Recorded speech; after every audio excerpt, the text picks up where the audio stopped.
Hello and welcome to Rock Paper Shotgun. My name is Alice and I'm here to take you through some of the worst and best bits of the Planet Zoo betas so far.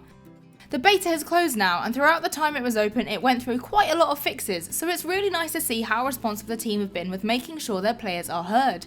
I can only imagine the final game will be absolutely fantastic, as the beta has been incredibly well received despite all of the little hiccups along the way. I was a huge fan of Planet Coaster when it came out, so of course I've been unbelievably excited for Planet Zoo. But I can tell you right now, all of its menus are pretty difficult to get to grips with at first. It's got a lot of building tools, but they're a lot more accessible to first time players than Planet Coaster was. That being said, it is still a beta and there are still bugs in it, so it's no easy task to build enclosures that are great from the off, and it's incredibly difficult to make sure every animal is well fed and looked after, and not to go into debt.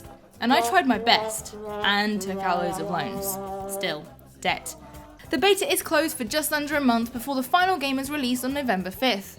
Oh, and we've recently partnered up with Display, producers of Fine Metal posters, to open our very own Rock Paper Shotgun store. There's a link to our hand-picked posters in the description, everything from Cyberpunk to The Witcher 3. And if you do buy anything, a bit of that money comes back to the channel, so do have a look. If you start watching this video and you really like it, why not give it an actual like? I've heard that those who like videos never have escaped zebras, and those who don't like videos have escaped zebras. Cheeky zebras. The graphics in Planet Zoo are absolutely astonishing. I mean for the animals, obviously, not the people. They're just as dorky looking as they've ever been. But it's clear that a lot of detail and care has gone into creating the animals you can get for your zoo. With Planet Coaster there were realistic roller coasters and rides, and in Planet Zoo all of that same love and science has gone into the animals. Okay, not all of them are cute. There are a few spidery boys who are quite creepy and a little bit weird, but even the freaks are welcome in my zoo. And all animals can be researched in order to improve their habitats. Yes, even the arachnids need enrichment items. Who wouldn't love some leaves to hide under? No? Well, if you're a spider you probably would. These are all animal-specific props. For instance, these warthogs like cardboard boxes, and these African wild dogs love little chew toys to run around with. I couldn't linger on the wild dogs or wolves for too long because their barks and howls set my actual real-life dogs off and they looked very concerned. Just a testament to how realistic the noises are, or how dumb my dogs are. It's no secret that I'm an animal lover, so I couldn't wait to get up close and personal with the animals in my zoo. However, one of the things I didn't click with was how hard it was to get conservation credits and how difficult it was to not end up in debt. It's like going back to university all over again, except I get a virtual ostrich at the end instead of a silly hat. Unlike university, you have conservation credits too. You can earn these by releasing animals into the wild, selling animals in the marketplace, sending your avatar to visit other zoos, logging in daily, completing daily, weekly and monthly challenges, and completing community challenges. Sounds easy enough, right? Well, no. I found gaining and keeping conservation credits way harder than I was expecting. There were no active community challenges. I didn't want to get rid of any animals because I'd grown so attached to pretty much all of them, apart from the spiders, so selling them or setting them free was a definite no-go. Trust me, I learned that from some famous documentaries. So maybe a lot of it was my fault, but what's the point of having animals if you're not going to get attached? They're for life, not just for beta. I mean, sure, I probably would have been able to do more good to conservation and stuff if I got rid of my best and strongest animals and sent them into the wild, but I got attached, okay? And then when I finally bit the bullet and released some high-level animals into the wild, I got 0 conservation points for them, and the good animals I wanted to keep, I'd have got loads of conservation points for. Unfair, unjust. I loved those wild dogs. The money side of things, definitely my own fault. I wasn't making a zoo that was interesting or entertaining enough, and for that my wrists were slapped with debt. I didn't spend my starting money or conservation credits on interesting enough animals, and I have learned my lesson forever. How on earth is one meant to afford 2 elephants when a single elephant costs 400 leaves, aka conservation credits, and no one's selling them for cash? Why does no one want to help out the little people? For shame. Just like Planet Coaster, the options for making stuff is incredible, and by stuff I obviously mean enclosures, buildings and set design. I don't mean you can create your own species of animals. I don't know how clear that would have been, so I'm letting you know just in case.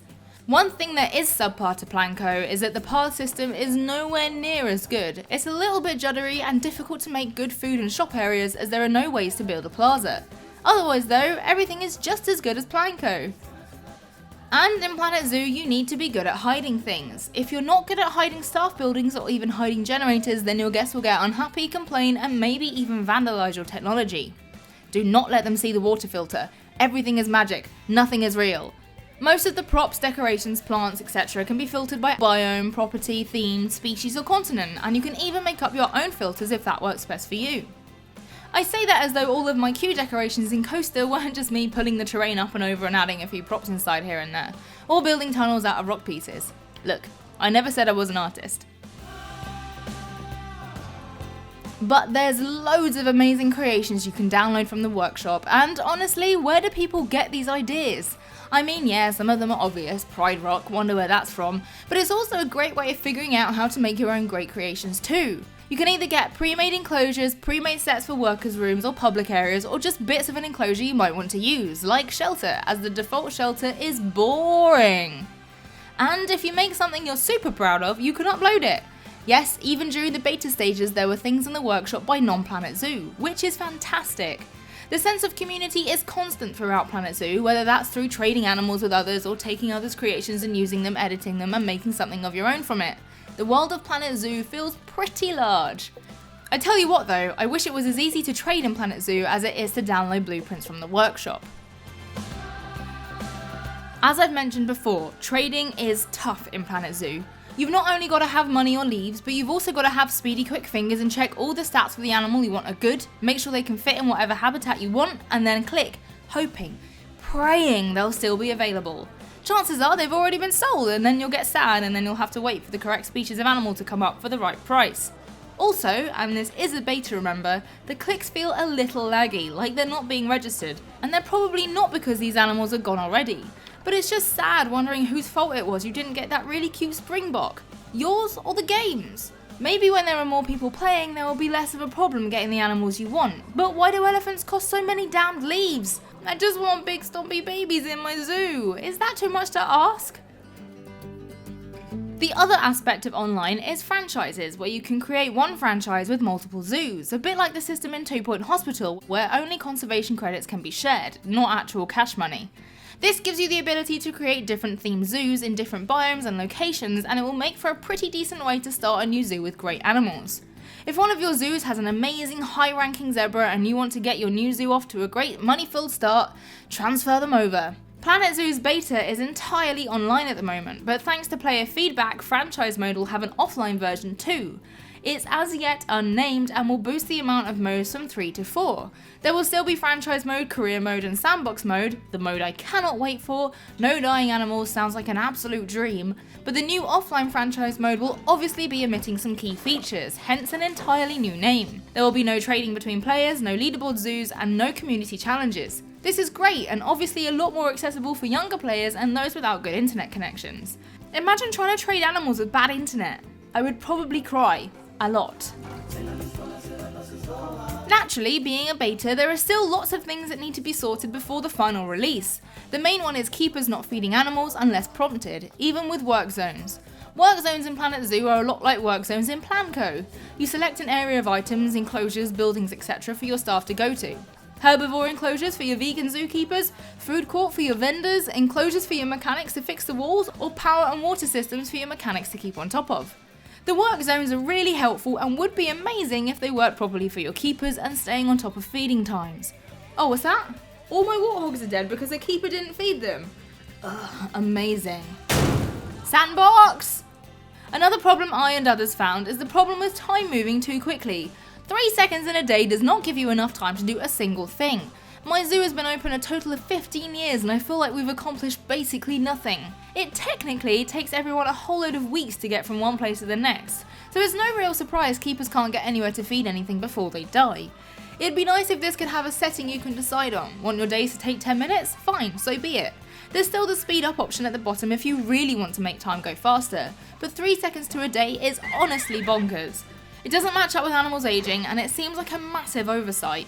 There was also a bug recently where animals were stuck as juveniles. Cute, but how does one expand? Thankfully this has been fixed now, but what a nightmare that was. Despite its wobbly moments, Planet Zoo's beta was incredible. It was fun and it was really fulfilling. I cannot wait for the full release on November 5th and I hope to cover it in even more detail. Maybe I'll become so good at the game I'll be able to give actual valuable tips rather than just crying about how much debt I'm in. I can't wait for sandbox mode and to do a site plan all proper now I've actually gotten to grips with the game. But that must now wait until November 5th. But until then, I hope you enjoyed this little breakdown of what I loved and what I didn't quite like about the Planet Zoo beta. And thanks again to Displate for sponsoring the channel. And please do use the link in the description to check out our Displate store. There's over 500,000 designs, and Displate's unique metal posters are built to last and use a magnetic mounting system that doesn't involve drilling into your walls with power tools, which is always good. And not only will you be supporting the channel, but you'll also be supporting the environment. For every Displate sold, 10 trees are planted, so it gets the Alice Liguori Eco Warrior thumbs up. If you did like this video, why not click that lovely thumbs up button there? And if you want to see more of this kind of stuff, I'm a management game nerd, then click the subscribe button and maybe ring the bell to get notified about when our videos go live. Thank you for watching and hopefully see you soon.